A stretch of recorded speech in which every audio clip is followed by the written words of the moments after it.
समाज निर्माण करते हैं। समाज का निर्माण कैसे होगा? हिंदू धर्म की रक्षा करना है तो खूब शराब पियो। ये भारतीय जनता पार्टी की कार्यनीति है। हम ये जानना चाहते हैं, एक देश एक कानून। क्या हो गया आपको? सरकारी दुकान से फरवरी 2022 में उत्तर प्रदेश के आजमगढ़ में जहरीली शराब बेची गई, लोग मर गए। और जानिएगा, इन लोग का चरित्र देखिए कैसा दोहरा चरित्र है।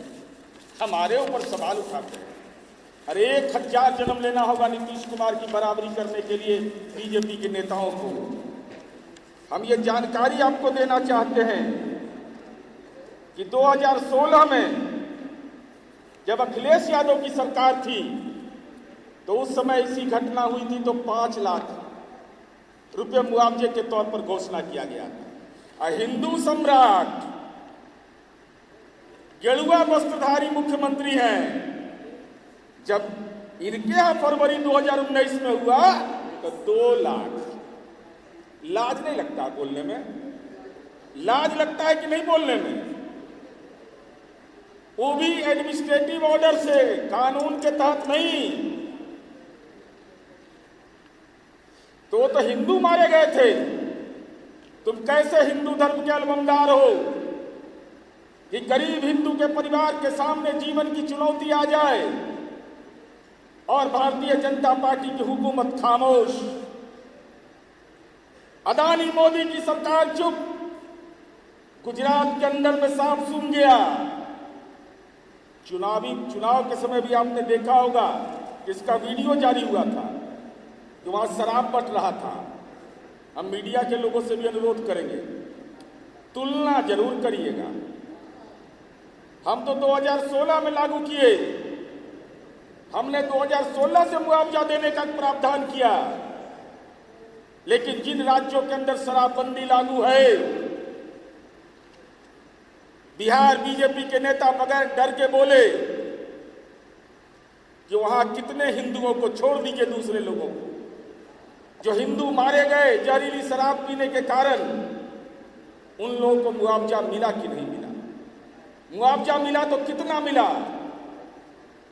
ये बिहार की जनता जानना चाहती है, क्योंकि आपको मुआवजा फोबिया हो गया है। हमारी सरकार तो इस दिशा में काम कर रही है और 1-2 उदाहरण नहीं है। क्या कह दिया माननीय सुशील मोदी जी ने? कह दिया कि कार्रवाई नहीं हुआ। किसको ठग रहे हैं? किसको कह रहे हैं? आपने कह दिया कि 90% दलित और अति पिछड़ा है। मैं भारतीय जनता पार्टी को चुनौती देता हूं, चूंकि दलितों का सवाल हमने उठाया है, पिछड़ों का सवाल उठाया है, इसलिए भारतीय जनता पार्टी मुद्दे को डाइवर्ट कर रही है। जगजीवन राम जी के नाम पर बाबू लगा हुआ है। मोदी और अदानी की हुकूमत को मंजूर नहीं हुआ। उसने बाबू जगजीवन राम छात्रावास योजना बंद कर दिया, पीएम यशस्वी योजना, और पिछड़ा और अति पिछड़ा का स्कॉलरशिप खा गया। कक्षा 1 से 8 तक बंद कर दिया। तो कह रहे हैं कि शराब बंदी के मामले में 90% पिछड़ा और दलित बनने में चुनौती देता हूं भारतीय जनता पार्टी। नाम जारी करो, नाम जारी करो। इस बिहार के अंदर में सामाजिक संरचना पर अकारण आप हमला कर रहे हैं। भारतीय जनता पार्टी को मैं चुनौती देता हूं, बौद्धिक चुनौती है। समय तय करो, कब सूची आप सार्वजनिक करिएगा। आप अनर्गल प्रलाप समाज के अंदर कर रहे हैं।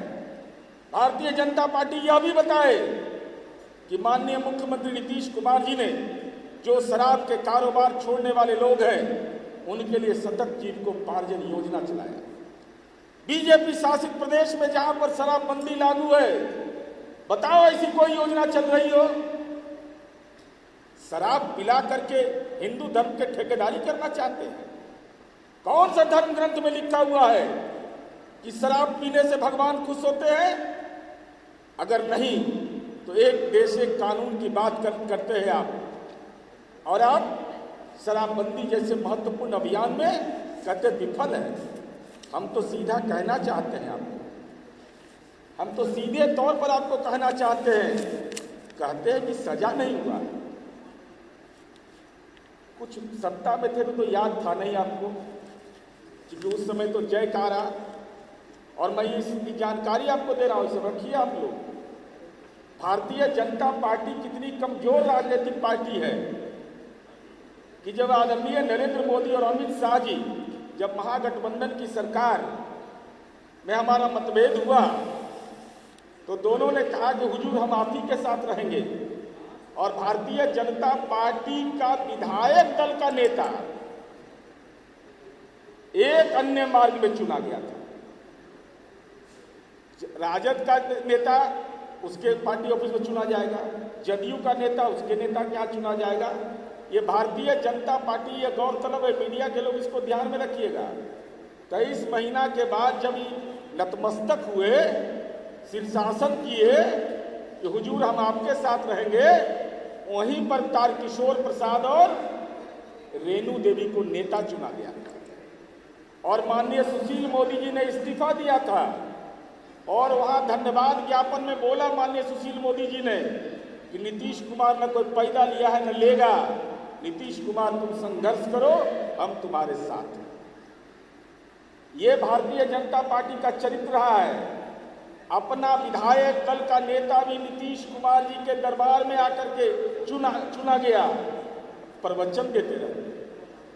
तो हम यह कहना चाहते हैं, आपने कहा कि सजा नहीं हुआ, सजा आजीवन कारावास 13, 12 वर्ष की सजा पाए अभियुक्तों की संख्या 4, 11 वर्ष की सजा पाए अभियुक्तों की संख्या 2।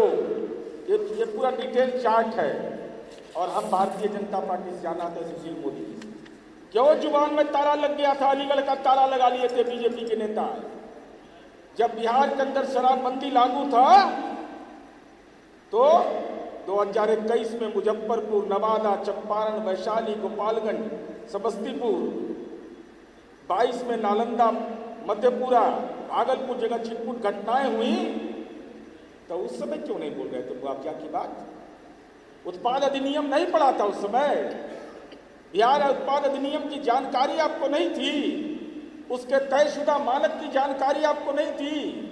इसका मतलब साफ है, आप कहते हैं कि शराबबंदी विफल है। हम यह कहते हैं, ऐ बीजेपी के नेताओं, अपनी पत्नी और बच्चे से लिखवा करके दो अपने घर से कि शराब की दुकान पुनः खुलनी चाहिए। लिखिए आप, चूंकि नरेंद्र मोदी ने कहा आप उसकी बात नहीं मानते हैं। अमित शाह ने जो नेशनल क्राइम ब्यूरो का रिकॉर्ड है जिसकी चर्चा अंजू महाराज जी ने किया, जिसमें महिलाओं में अपराध का दर घट गया है, ये आपको मंजूर नहीं तो अपनी पत्नी, बेटा, बेटी से लिखवा करके दो कि शराब चालू होना चाहिए, और इसको सार्वजनिक प्रेस कॉन्फ्रेंस करिए तमाम बीजेपी के नेता। ये कानून की बात करते हैं। माननीय नीतीश कुमार जी ने जो काम किया है, मैं डिटेल में उन बातों की चर्चा नहीं करना चाहता। चाणक्य राष्ट्रीय विधि विश्वविद्यालय और एएन सिन्हा इंस्टीट्यूट ने जो सर्वे करके निकाला है, क्योंकि उसके बारे में विभाग आपको बताते रहता है उन तमाम तथ्यों के बारे में कि विभाग ने क्या कार्रवाई किया, हम लोगों ने क्या कार्रवाई किया, जरा तुलना कर लीजिएगा। भारतीय जनता पार्टी जहां शराबबंदी लागू किए हुए है, वहां उन बिंदुओं की चर्चा हम इसलिए नहीं करना चाहते हैं कि आपने अजीब स्थिति है इन लोगों की। भारतीय जनता पार्टी किस बेचैनी में है? जब शराबबंदी लागू हुआ उस समय विपक्ष में थे, जब सरकार में शामिल हुए तो जयकारा कर रहे थे, ऐसी घटनाएं जब हो रही थी तो जुबान खामोश थी, और जब सरकार के विपक्ष में चले गए तो कह रहे अरे हिम्मत है तो बताओ, है देश के अंदर कोई राजनेता